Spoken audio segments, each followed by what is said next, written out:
Hey, my name is Josh Garrick, and today we're talking about more topics in Chem 1310. We just started Chapter 8 in class, so I'm going to go over a little bit of the beginning of that, even though we haven't covered much material. Pretty much we're talking about bonding in solids, metals, insulators, and semiconductors, band theory, and really what all that is meaning.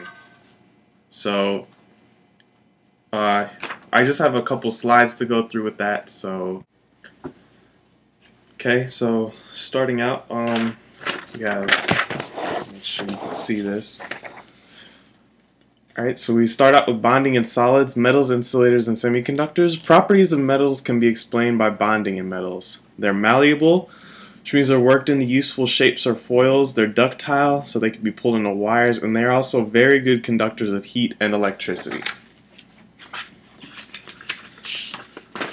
Models of metallic bonding.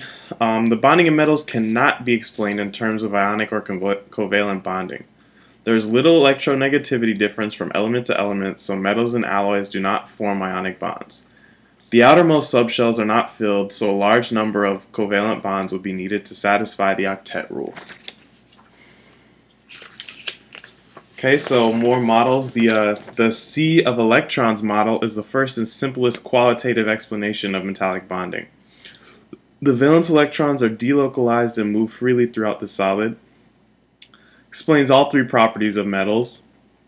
And when a force is applied to a metal, the positively charged cores respond to a stress deforming the metal. The free flow of electrons maintains the bonding throughout the process. So to get a closer up look of that, let me see if I can get this in here.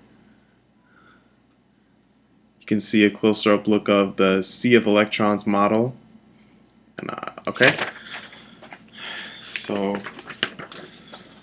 band theory is a quantitative model of bonding, while that was qualitative in the sea of electrons. The wave functions of valence electrons interact with each other.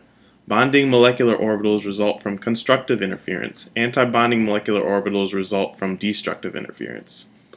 Two hydrogen nuclei combining to form H2. Okay, so this is that example of two hydrogen nuclei combining to form H2, represented by the band theory. This is models of metallic bonding. Still. More on that theory.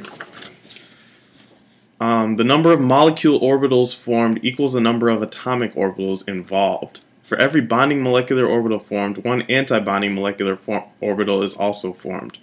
For odd numbers of bonding atoms, a non-bonding molecular orbital is formed, and the molecular orbitals formed belong to the entire set of atoms. So this is just more conceptual material that's really going to be useful later. But this is getting it all to you first. MO theory, energies of the molecular orbitals are related to the energy of the original atomic orbitals. Bonding molecular orbitals are lower energy. Antibonding molecular orbitals are higher energy. Two hydrogen atoms combine to form an H2 molecule.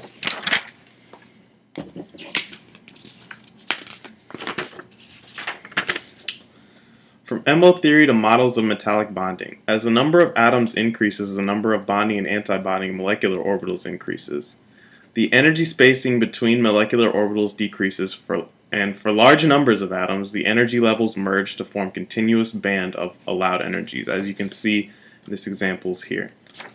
Get a closer up look at that.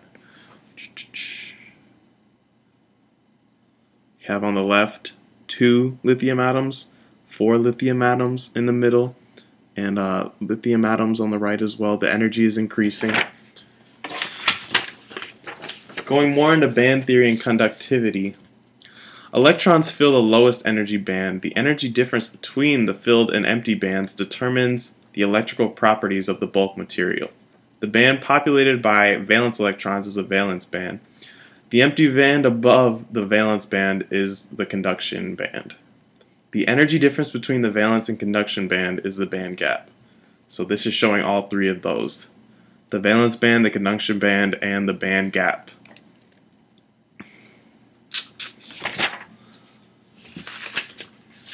Going into it again, band theory and conductivity. This is going to be important later, I'm saying. Current flows when electrons move from the valence band to the conduction band. Conductors have small band gaps. A very small amount of energy is required to move electrons to the conduction band. Insulators have large band gaps. A large amount of energy is required to move electrons to the conduction band.